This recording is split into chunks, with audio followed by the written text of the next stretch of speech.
Behold, the divine light guides us all.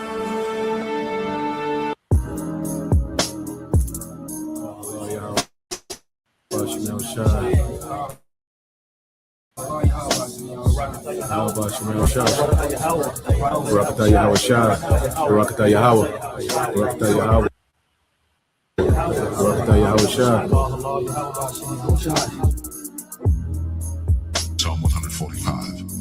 I will extol thee, my God, O King, and I will bless thy name forever and ever.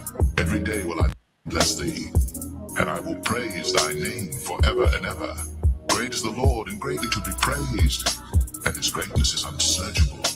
One generation shall praise thy works to another, and shall declare thy mighty acts. I will speak of the glorious honor of thy majesty, and of thy wondrous works. And men shall speak of the might of thy terrible acts, and I will declare thy greatness. They shall abundantly utter the memory of thy great goodness, and shall sing of thy righteousness. The Lord is gracious and full of compassion, slow to anger, and of great mercy. The Lord is good to all, and his tender mercies are over all his works. All thy works shall praise thee, O Lord, and thy saints shall bless thee. They shall speak of the glory of thy kingdom, and talk of thy power, to make known to the sons of men his mighty acts, and the glorious majesty of his kingdom.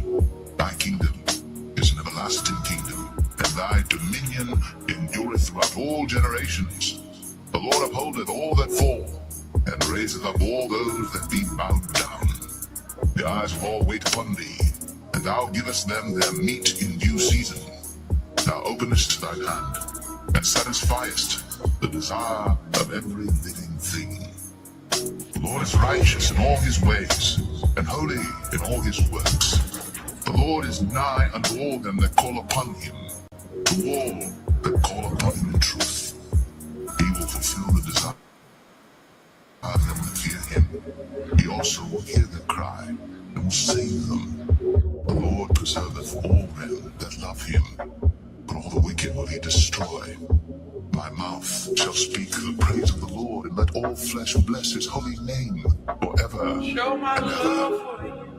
Abanawa, Shabashamayim, Kodash, Haya, Shamka, Yahawa, Malakwaka, Taba'a, Ratazaka, Haya, Aisha, Ba'arataza, Kawa, Haya, Bashamayim, Nathananawa, Lakam, Kal Yawam, Wasalaklanawa, Kawabwat Nawa, Kasalak Nawa, Kawabwati Nawa, Wala Tabaya Nawa, Banasayawan, Abal, Haushai Nawa, Mayan, Rai Kaya, Laka, Hamalakwath, Waha Allah, Wahata Ba'arath, La Iwalamium, Aman.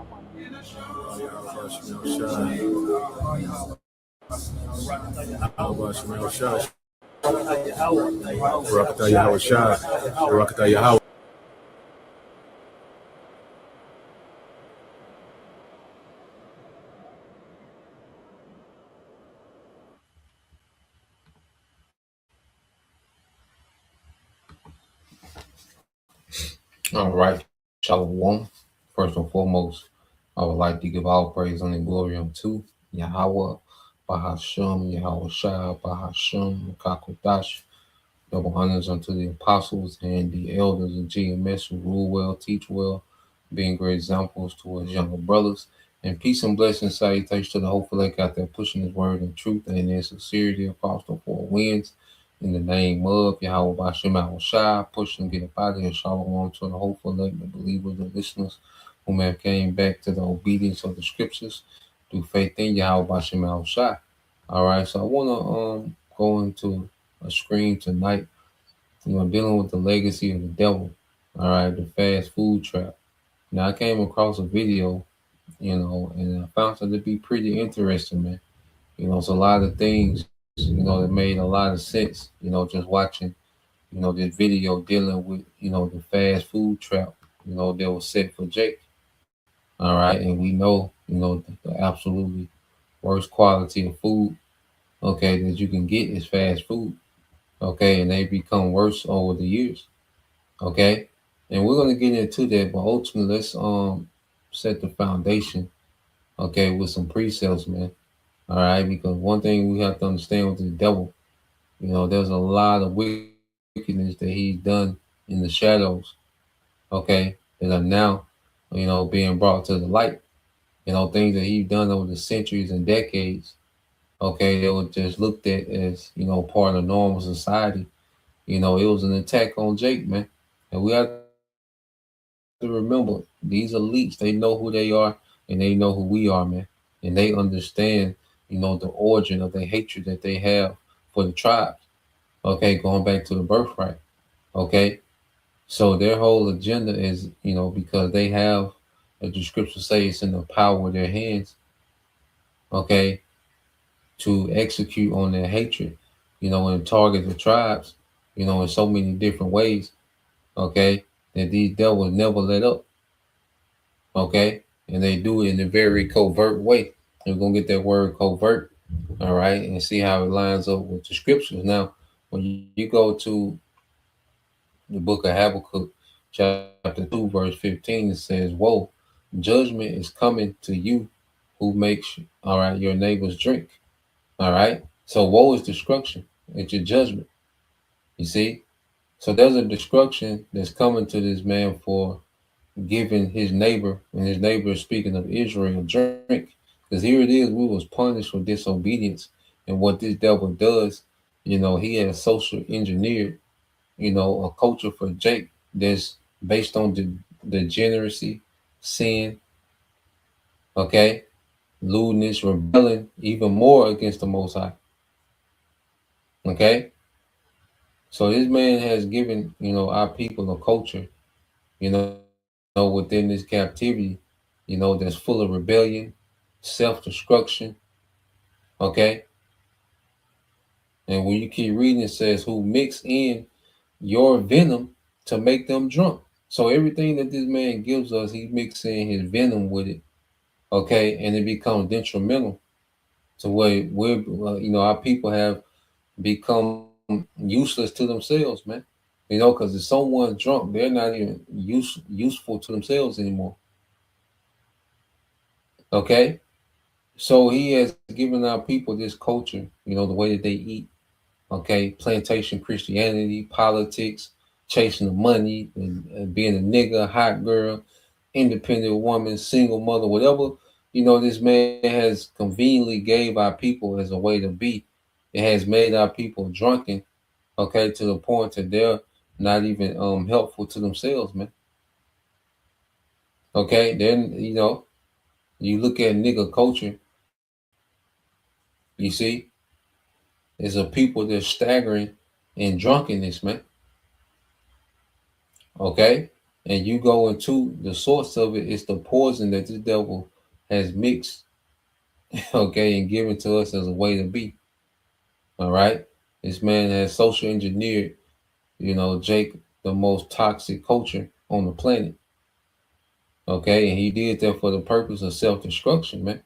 And he came from so many different angles, man. The music, the TV, the media, the politics, okay, religion, okay, convenience, okay, help, so-called aid, government aid. It was always whenever the devil, whatever's convenient for the tribes, it's a trap for the devil. And you can use that as a rule of thumb. Okay, if we have easy access to it as a people, it's a trap from the devil, man. It's mixed with venom, no matter what it is, man.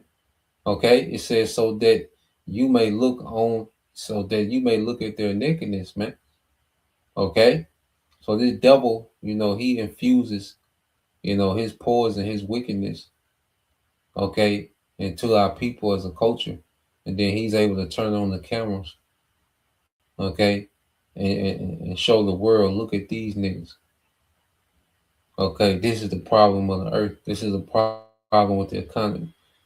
This is why it's so violent. This is the crime problem. As if the nigga is the beginning and the end all, okay, to crime and violence in the world. Now niggas are a problem, okay, but we can never separate the origin of the problem from a problem. You Edomites are the problem. You see? And Jake is a byproduct, man. Okay? And this devil has done a lot of covert wickedness that our people, was unaware of, man. Now it's to the point now that everything has been, because the Most High had the prophets to where everything is being put out on the table. Okay? That's why you go hear the book of Mark. Okay?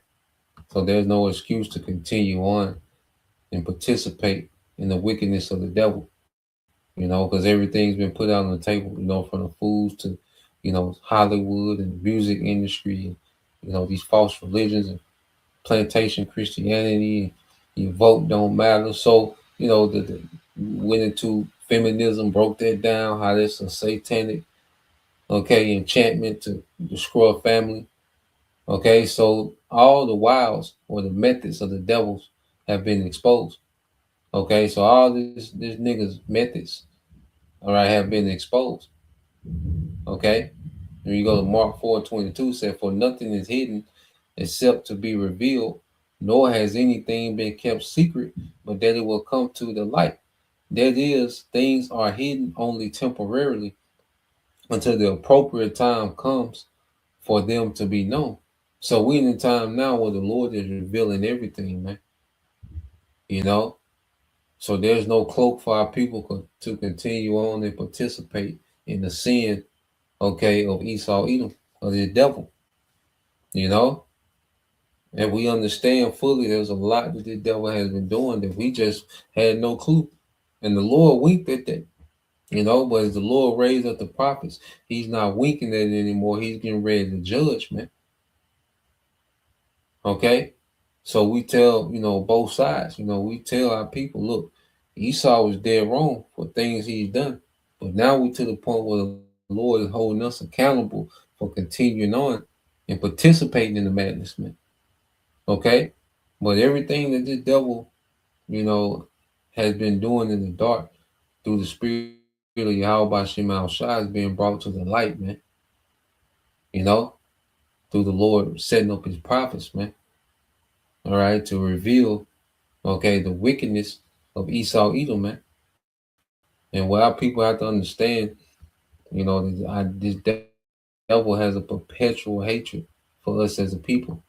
Okay, the devil also he pushes in his media as if these Edomites of today are different than those Edomites who own slaves and was hanging Jake and because it was more overt.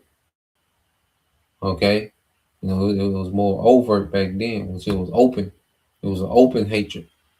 Okay, so the hatred never left. It just went to be more covert, more secretive, more systematic, what they call systemic. Okay, but the same hatred always been there, man, and it stems back. Okay, from let's go here. This is the book of Genesis, chapter 27, verse 41. It says, "So Esau hated Jacob because of the blessing with which his father blessed him." Okay, because we was always the chosen anyway. Even though Esau was the firstborn. Okay, during the time of Isaac and Rebekah, Esau came out first. Okay, so by right, the birthright was supposed to go to him. Okay, but we understand that Israel was the firstborn in the spirit in the heavens. We was a family in the heavens before we came to the earth. And their birthright was intended for us anyway. Okay, but the Lord had it play out. It's the Lord dramatizing his movie. Making it to where Jacob would have to supplant Esau from the birthright. But it was Jacob's birthright from the beginning. We did plenty lessons on that going into that. And if you need then break down, just ask and we'll touch on our risers. But so this hatred goes back to this birthright, which Esau sold the birthright. Okay. And then it was Rebecca that orchestrated Jacob supplanted, from Isaac. Okay, getting the blessing from Isaac. Okay, the birthright and the blessing. And ever since then, when you go into this story, there has been the deep hatred that Esau has had for Jacob. Okay, and when you read it again, it says Genesis 27 and 41. So Esau hated Jacob because of the blessing with which his father blessed him. And Esau said in his heart, the days of mourning for my father, all right, are very near. Then I will kill my brother Jacob. Okay, and that's this devil's mindset, been his mindset since then. Okay, this is Esau's mindset going back to Genesis, man. So what we're seeing playing out today is an ancient hatred, man. Because you got to think like, why do these people go to so far lengths to put hell on these people? Okay, why do they go out their way to put hell on these people? Why does these people having any type of enjoyment? Why is it so bothersome and irksome to Esau, these so-called white people, man? Okay, because it's an ancient rivalry, man. It's a spiritual rivalry. Okay, that's playing out in the flesh. Okay, and we at the climax of that rivalry, man. Okay, but it's a spiritual rivalry that's playing out in the flesh, man. You know, Jacob and Esau wrestled each other in the womb. Okay, and now the devil still has that same hatred. It's just more covert, but then it's finna go over again in Jacob's trouble. So let's get that word real quick, covert, and then we'll get into it. So when you get that word covert, okay, it says covert. It said covert means hidden, secret, or disguise. Okay, so this double hatred never left. It's been more hidden, secret, and disguise. Okay, the intentional, removing the man from the house. That's hatred. To push an agenda to incentivize the father not being there. That's hatred, man. Okay, to hype the woman up as if she can do it by herself, be a parent by herself. That's cool. That's hatred, man. Okay, flooding the neighborhoods with crack. Okay, and guns. That's hatred.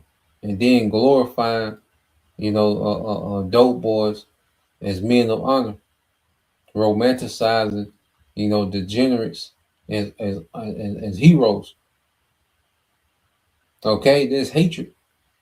You see, it said covert means hidden, secret, or disguise, often referring to actions done stealthily or without being openly acknowledged. Okay, because you didn't know the small hats was behind, gangster rap. Okay, they finance gangster rap. Okay, they finance, the feminist movement. They finance, all right, the what you call it, the AIDS, that disease. The AIDS. Okay, they financed and orchestrated the crack epidemic. There was war. There was all out war. It was just disguised. Okay, the prison industrial complex. That's a war. And it was always targeted at the tribes, especially the men. Okay, the food industry, what the food you have access to. There was a war. Okay, so this man has always been all right. This man has always kept that hatred. It's just been more systematic. Okay, because see, when he was hanging Jake and tearing Jake apart and feeding Jake to his alligator bait, so forth and so forth and so on, there was overt. Okay, there was overt hatred, and people and this devil, as he toned down his overt hatred which overt goes into means, is it overt means done and shown openly, plainly, or obviously, rather than being concealed, hidden, or secret. Okay, it's the exact opposite of covert. Okay, so chattel slavery. Okay, when we was out in the fields and their hardcore bondage, it was overt. Hanging Jake, burning Jake alive. Okay, bulk breaking Jake, experimenting on the women. There was an overt hatred. Okay, and this devil, he has painted the picture because it's not a lot of overt hatred that they've changed. It's a different time. No, it's the same devil, new day. He just went covert. Okay, and now you got to search this nigga out. You see, to find out his wickedness, man. All right, but this man, as the scriptures say, has always kept a perpetual hatred when it came to the tribes, man. Their hatred is just in them. Okay, and it's not going to stop until Yahweh come judge this man. Okay, and remove this man completely from power and put his ass in captivity. Okay, and then he's going to be done away with. Okay, so until our power, our Savior, okay, until the Heavenly Father send Yahweh, this nigga gonna have that hatred, man. All right, it's not meant for him to let up. And what we finna see in Jacob trouble, he's gonna go into overt mode. Okay, and that's why he desensitizing people. All right, to what happened to Jake. How he handled Jake. Okay, for decades he's been building a case that niggas are a problem, and niggas have been falling right into the trap. Okay, niggas have been falling right into the trap. The nigga and the nigga woman, they play right into all the stereotypes, okay, that the devil pushes is why Jake is the problem. Okay, and at this point, you Jakes that continue on, the Lord gonna give you over to this nigga, man. But there's a remnant that's rising above all this, man. All these covert, because we weren't supposed to be here. This devil, like the crack supposed to be the death blow. The removal of the father, then the crack, that was supposed to be the death blow. Okay. So the fact that the Lord, pulled prophets out of the midst of all these, covert, attacks from the devil, that's a miracle within itself. Okay. This Amos 1:11 said, "Thus said the Lord, Yahweh Shemal Shai, for 3 transgressions of Edom, the descendants of Esau, and for 4 multiplied delinquencies, I will not reverse its punishment or revoke my word concerning it, because he pursued his brother Jacob Israel with the sword, all right, corrupting and stifling his compassions and casting off all mercy. His destructive anger raged continually, and he maintained and nurtured his wrath forever, man. He maintained and nurtured his wrath forever, man. Okay, this nigga never let up. It just went from overt to covert. Now it's going back to overt. Okay, and this nigga would never let up, man. Okay, the Lord got to come put a stop to Esau, man. Okay, and he's already done so much damage to this generation. See, people think that they can do a podcast and call the nigga woman out, and that's going to fix the problem with the nigga woman. That's a runaway train. Okay, a nigga think, niggas still boasting about outreach and doing this for the community. Look, that generation gone. These young niggas and these little nigga babies that's here now, they gone. He done already did so much psychological damage and put so many enchantments, and they done seen so much. They have been exposed to so much. They're done. Okay, so the Lord got to intervene. Okay, and come in with a true reset, man. 2/3 got to be done away with. The elect gonna be changed and perfected, and he's gonna start, a righteous world order with the elect of Israel, man. Okay, but all this, community outreach and trying to rehab the nigga woman, that's over with, man. Okay, you got the elect that the Lord gonna have mercy on, men, women, and children. Outside of that, man, it's over. Okay, so um let's go here because I want to get to this video. All right, I'm gonna let it play for the most part because I say he's gonna break it down. So let's go here. Um, it said how fast food secretly destroyed Black America. So he's gonna go into it. Like I said, he's gonna go into the history. And like I said, for the most part, I'm gonna just let it run. Chime in here and there, but you know.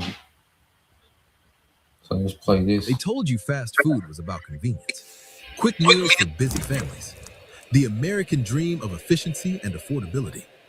But what if I told you that behind those golden arches and secret recipes was something much darker? What if fast food wasn't just feeding America, it was systematically destroying Black America, one neighborhood at a time? Picture this. It's 1968. Dr. King has just been murdered. Over 100 cities are burning. When the smoke clears, something strange happens in Black neighborhoods across America. The grocery stores don't come back. The banks don't return. The insurance companies refuse to cover new businesses. But somehow, mysteriously, the fast food chains start moving in. Not immediately. They're smarter than that. They would.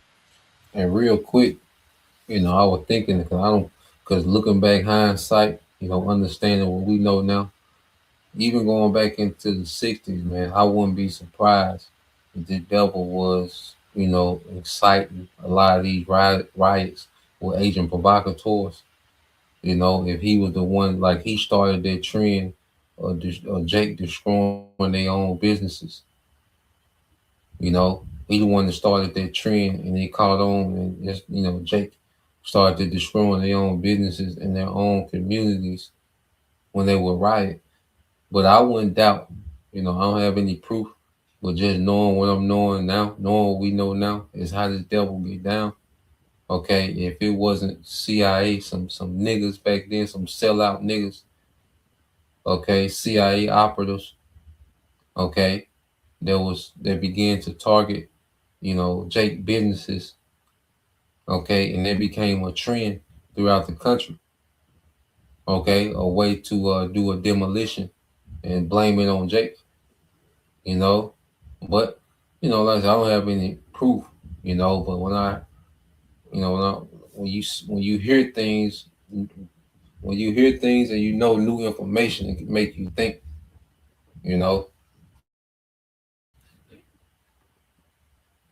Wait just long enough for people to then like Sears, cheap food and franchise opportunities to communities that had been abandoned. Introducing Augment Code Review, the current best code review tool when it comes to high signal, low noise. By everyone else. This wasn't an accident. This wasn't market forces. This was a calculated takeover that would span decades. And while white suburbs got fresh supermarkets and family restaurants, Black neighborhoods got drive-thrus and dollar menus. They called it urban development. They called it economic opportunity. But what it really was the creation of a new kind of segregation, one that didn't care where you sat, but controlled what you ate, how long you lived, and whose pockets your money filled. By the end of this video, you'll understand how fast food corporations helped build a system of economic control that makes the old Jim Crow look simple by comparison. Let me take you back to April 4th, 1968. Martin Luther King Jr. is dead, and America is on fire. Detroit, Chicago, Baltimore, Washington, D.C., over 100 cities explode in rage and grief. When the National Guard finally leaves and the curfews are lifted, entire business districts in Black neighborhoods have been reduced to ash and rubble. But here's what they don't teach you in history class. Most of those businesses never came back. The insurance companies showed up with their clipboards and their calculations, took one look at the damage, and made a decision that would reshape Black America forever. They refused to pay out claims. They canceled policies. They redlined entire neighborhoods, declaring them too risky for coverage. Without insurance, banks wouldn't loan money for rebuilding. Without loans, there could be no new grocery stores, no pharmacies, no restaurants. The very businesses that had anchored these communities for generations were effectively banned from returning. Sarah Jackson owned a grocery store on 12th Street in Detroit before the uprising. 3 generations of her family had shopped there, worked there, built their lives around that corner store. After the fires, she applied for insurance to rebuild. The company told her the neighborhood was now classified as high risk. The premium would cost more than her entire annual revenue. Sarah Jackson never reopened her store. Neither did the Johnson family's restaurant down the street. Neither did the Williams Brothers pharmacy on the corner. Multiply Sarah's story by thousands, and you begin to understand what really happened in the aftermath of 1968.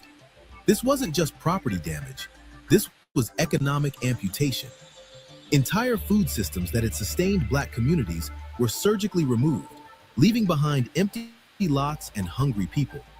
And into this manufactured void, the fast food chains began to circle like vultures. But that's just the beginning of how they weaponized Black hunger for profit. If you want more hidden stories like this, subscribe to Black Stories Untold.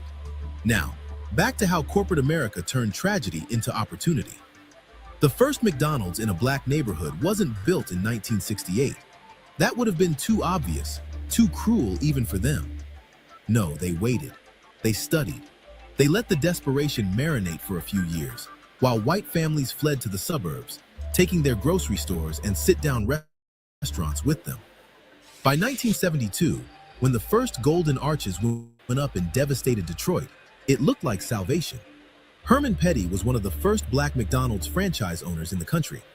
In 1972, McDonald's corporate approached him with what seemed like the opportunity of a lifetime. They would help him open a restaurant in his own community. They would provide training, marketing support, and the backing of America's fastest-growing restaurant chain. What they didn't tell Herman was that he was part of an experiment, a test to see if Black franchise owners could be used to extract wealth from Black communities more efficiently than white owners ever could. The numbers tell the story. Herman's McDonald's in Detroit generated over $2 million in revenue in its first 5 years. Sounds impressive, right? Here's what's not impressive. Herman's take-home profit averaged about $40,000 a year. Meanwhile, McDonald's corporate collected franchise fees, rent on the property they own, forced purchases of equipment and supplies, and advertising fees. For every dollar that walked through Herman's door, about 85 cents walked right back out to corporate headquarters in white suburban Chicago. But even that wasn't the most insidious part. See, McDonald's had done their homework. They knew that Black communities had higher rates of diabetes and heart disease even before fast food arrived. They knew that poverty meant people were looking for cheap calories, not healthy options. They knew that in neighborhoods without full-service grocery stores, fast food would become not just convenient, but necessary. They weren't just opening restaurants, they were creating dependency. The marketing strategy was surgical in its precision. McDonald's began pouring advertising dollars into Black radio stations, Black magazines, and Black community events. They sponsored basketball tournaments in neighborhoods that had no grocery stores, but 3 fast food restaurants within a 2-block radius. They hired Black advertising executives who understood exactly how to make processed food feel like community, how to make corporate profits feel like Black pride. By 1980, something unprecedented was happening in urban America. For the first time in human history, there were neighborhoods where it was easier to buy a Big Mac than an apple, where children could walk to 5 different fast food restaurants but couldn't find a single place to buy fresh vegetables. This wasn't happening by accident, and it wasn't happening in white neighborhoods. But what they did next would make this look like child's play. The 1980s was when fast food corporations stopped pretending they cared about nutrition and went full predator. They had spent a decade testing their strategies, and now they knew exactly what worked. The crack epidemic was devastating Black communities, unemployment was skyrocketing, and Reagan was cutting food assistance programs. Families that were already struggling now faced even deeper poverty, and the fast food industry saw opportunity. KFC launched a marketing campaign specifically targeting what they called urban consumers. Internal documents from the era, obtained through later lawsuits, show they studied shopping patterns, family structures, and even welfare payment schedules to maximize their marketing impact. They learned that many families received government assistance on the 1st and 15th of each month, so they timed their promotions accordingly. They weren't just selling food, they were designing a system to capture as much government assistance money as possible. Burger King took a different approach. They focused on children. Their marketing research showed that brand loyalty formed as early as age 3, and that children in single-parent households had more influence over family food decisions. So they flooded Black neighborhoods with playgrounds, birthday party packages, and toys designed to create emotional connections between toddlers and burgers. They were literally programming the next generation to crave processed food. But McDonald's was the most ruthless of all. They pioneered what marketing experts now call cultural embedding. They didn't just advertise to Black communities, they made themselves seem essential to Black culture. They sponsored church events, community festivals, and school fundraisers. They hired Black celebrities not just for commercials, but to become public advocates for the brand. When a McDonald's opened in your neighborhood, they made it feel like a Black business, even though every important decision was made by white executives in suburban boardrooms. The results were exactly what they had planned. By 1990, the average Black family was spending nearly twice as much of their food budget on fast food as white families. Children in Black neighborhoods consumed fast food an average of 3 times per week, compared to once per week for white children. And the health consequences were starting to show. Obesity rates in Black communities began climbing faster than anywhere else in America. Type 2 diabetes, once rare in children, started appearing in Black kids as young as 10 years old. Keep watching, because what comes next will blow your mind. The corporations had their hooks in. They faced the problem. Competition from the few remaining Black-owned restaurants and corner stores that had survived the economic devastation. These local businesses knew their customers personally, extended credit during hard times, and kept their profits circulating within the community. They represented everything fast food chains were trying to destroy: local ownership, community connection, and economic self-determination. So the chains declared war. Not openly, of course. They called it market expansion. McDonald's, Burger King, KFC, and Taco Bell began a strategy of aggressive clustering. Whenever they identified a Black-owned restaurant that was doing well, they would open a franchise directly across the street or next door. They could afford to operate at a loss for months or even years. Their suburban locations subsidized the losses. But a family-owned restaurant couldn't compete with a corporation willing to lose money just to drive them out of business. Take the case of Williams Family Restaurant in Baltimore. For 23 years, the Williams family had served their neighborhood soul food, hired local teenagers, and supported community events. In 1985, McDonald's opened directly across the street. Within 6 months, a KFC opened next door. The Williams family watched their customer base evaporate as people chose convenience and lower prices over community connection. Within 2 years, Williams Family Restaurant was forced to close. This pattern repeated in city after city, neighborhood after neighborhood. Local restaurants that had survived urban renewal, white flight, and economic disinvestment finally succumbed to corporate warfare. And with each closure, another piece of Black economic independence died. But the fast food industry wasn't satisfied with just controlling where people ate. They wanted to control the entire food landscape. They began lobbying city councils to change zoning laws in their favor. They pushed for restrictions on street vendors and food trucks that might offer healthier options. They fought against proposals for new supermarkets, claiming the neighborhoods couldn't support both fast food and grocery stores. In Detroit, documents later revealed through Freedom of Information Act requests show that McDonald's corporate lawyers helped write zoning legislation that made it nearly impossible for full-service grocery stores to open in certain neighborhoods. McDonald's had to say so whether or not healthy grocery stores open up in J community. McDonald's. Okay? This man is the devil, man. Okay? So these devils made sure that Jake was in the food desert. Okay?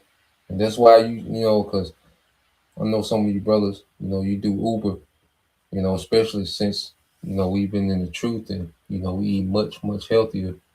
And sometimes brothers just want smoothies.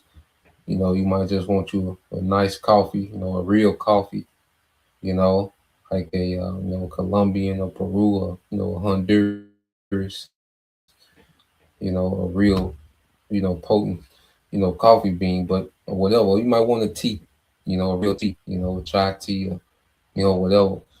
But yeah, once you notice that once you get in certain areas, they don't have access to that. You're not getting a smoothie in West Jackson. Okay, you're not getting a Colombian coffee, a Peru, a Brazilian coffee in South Jackson. That's not gonna happen. Okay, they don't have access to that. Those things don't even exist. Okay, because I was noticing that driving Uber, like driving Uber and Lyft. I used to be in different parts, throughout the day, all over the city throughout the day. You just notice, like, man, I want, you like, damn, I want a coffee, but then you be on Jake's side of town, and they don't have it.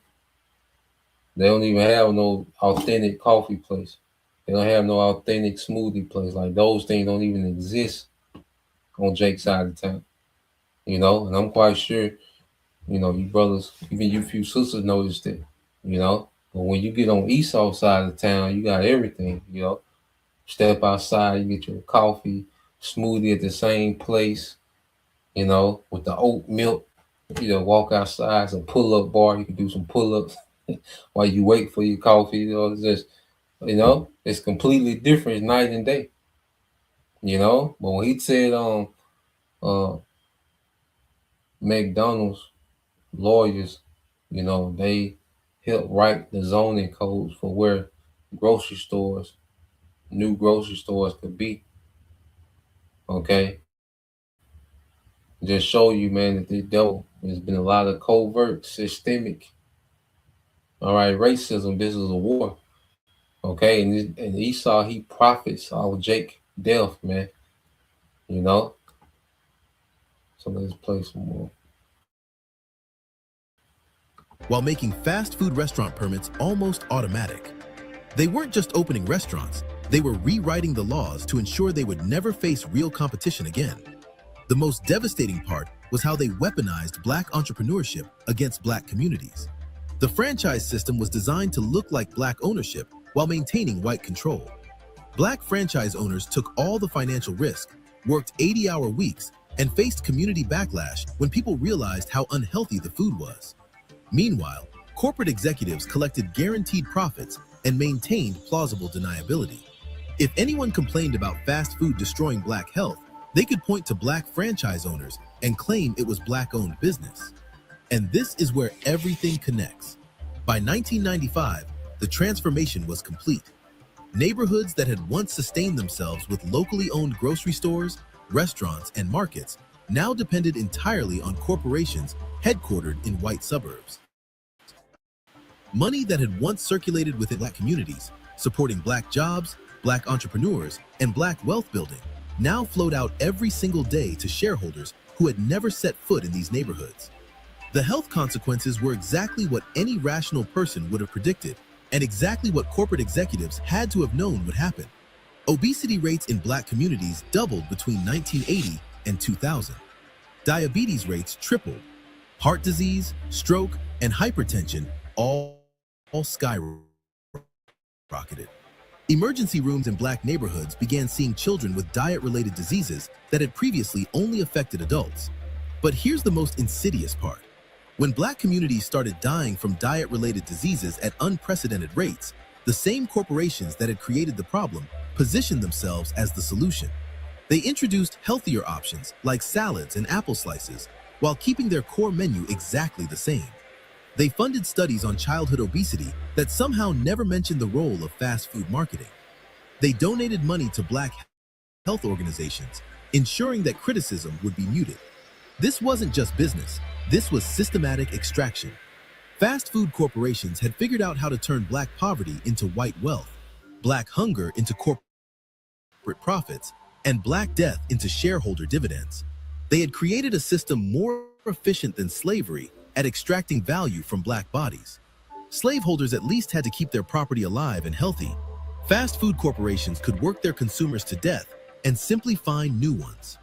The numbers are staggering when you see them all together. Between 1970 and 2000, estimated $400 billion flowed out of black communities and into fast food corporate coffers.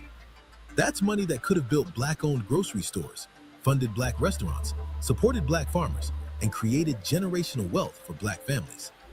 Instead, it built mansions in white suburbs for executives who viewed black customers as nothing more than profit centers. And the most tragic part? It worked so well that other industries started copying the model. Payday loan companies, rent-to-own furniture stores, and predatory cell phone companies all studied what fast food had done and applied the same strategies. Create dependency, extract wealth, blame the victims. This is why fast food became the new Jim Crow. The old system required signs and laws to maintain segregation. The new system uses zoning laws, marketing budgets, and franchise agreements. The old system was obviously racist and eventually faced resistance. The new system hides behind black faces and claims to be providing opportunity. The old system lasted about 90 years. The new system has been running for over 50 years and shows no signs of stopping. Today, a black child born in urban America can expect to live 7 years less than a white child born in the suburbs. Much of that difference comes down to diet-related diseases that barely existed in black communities before fast food corporations targeted them for systematic exploitation. Every day, about 300 black Americans die from preventable diet-related illnesses. That's a 9/11 every 10 days, caused by a food system designed to prioritize corporate profits over human life. But black communities are fighting back. Food justice activists are creating urban farms, cooperative grocery stores, and community kitchens. It's over. Yeah, it's over. Oh, Jake gonna go get that Popeyes and that Taco Bell every time. Okay, it's too far gone, to try to do it. Now we do the best we can for sure. When we talking about as a whole, it's over. One thing about the truth, it enlightens us. It's 360 wisdom, to where we've been enlightened, on how to eat better. We eat the best of the worst, not eating as much, going into the herbs and brothers going to cleansing, detoxing, and fasting. So the truth has elevated us in every, the truth should elevate us in every area of our life, man. All our decision making across the board. Okay. But Jake as a whole, man, Jake out of there, man. Okay. The only thing, that's going to, only thing that's going to move the needle is judgment, man. 2/3, they got to be judged, the elect got to be delivered. Esau got to be removed from power. Okay. 3 black, grocery stores ain't going to get it. It's a running rate train. So let's, I want to get this real quick, because basically what Jake exists, like I say, it's a food desert. Wherever you see places where, where you can tell where you at by the establishments. Okay, you don't have to know the city, to know what part of town you're in by the establishment.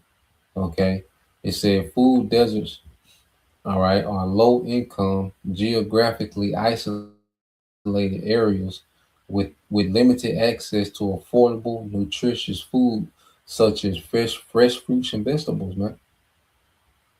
Okay, so you have these food deserts where you have all these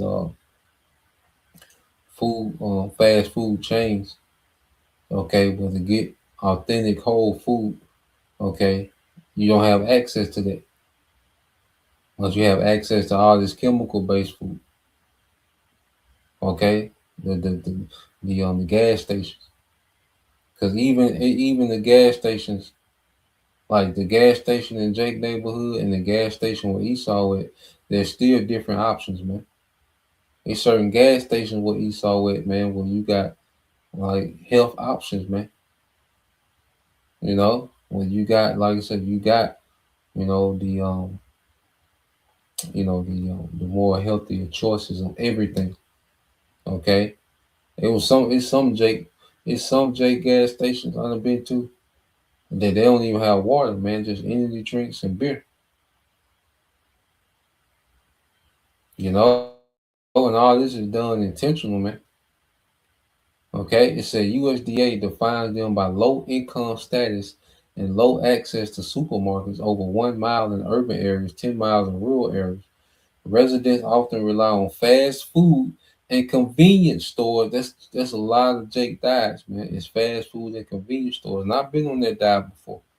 You know, when I live out in West Jackson with my grandma, I was on that diet, man. Convenience store and fast food. Because it was all in walking distance, especially when I ain't had no car. Okay.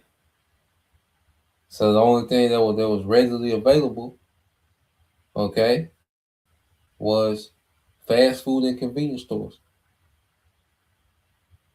Okay. They said leading to higher rates of um yeah, diet related diseases. And that's the whole goal. That was the whole end game.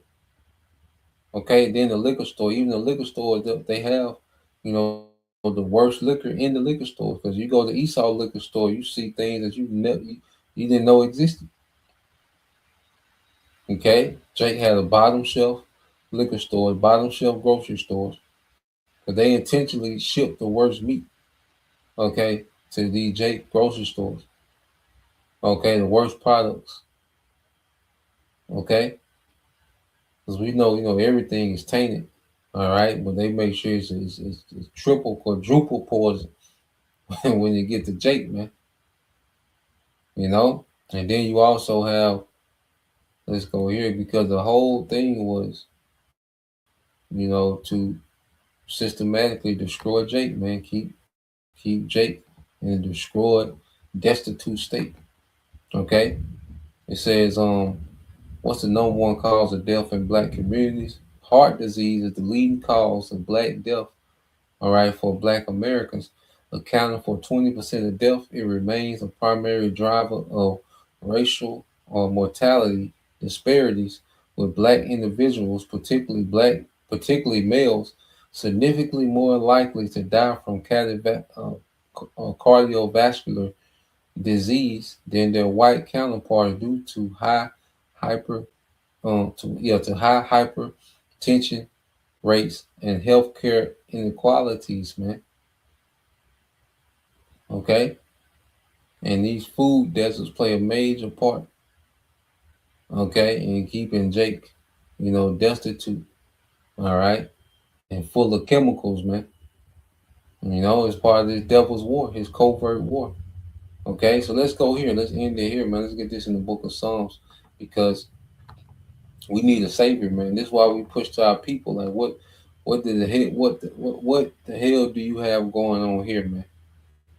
Okay, this is the book of Psalm 72:1. It says, "Give the king thy judgments, O power, and thy righteousness unto the king's son. He shall judge thy people with righteousness, and thy poor with judgment." Okay, so this is speaking of Yahweh Shai, because Yahweh Shai, he's coming to execute righteous judgment in the earth, man.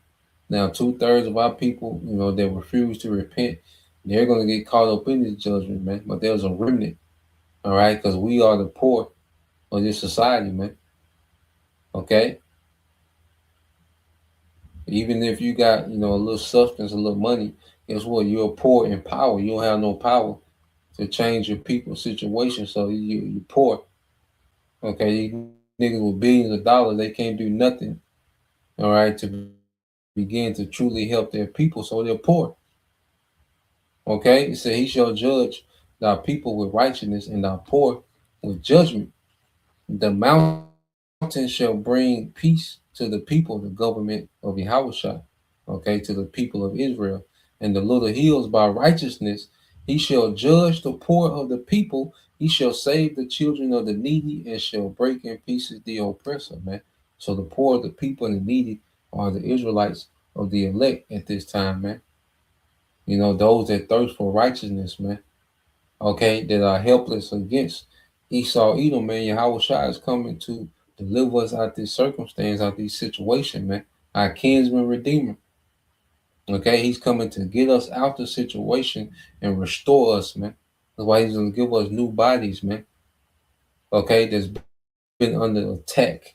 You know, these bodies been under attack since the womb. Okay, but the Lord's gonna come restore our bodies back.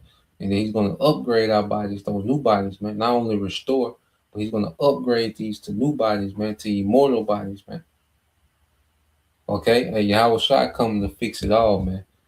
You know, once we get through going through the specifics of the wickedness of the devil, Yahweh Shai coming to fix it all, man.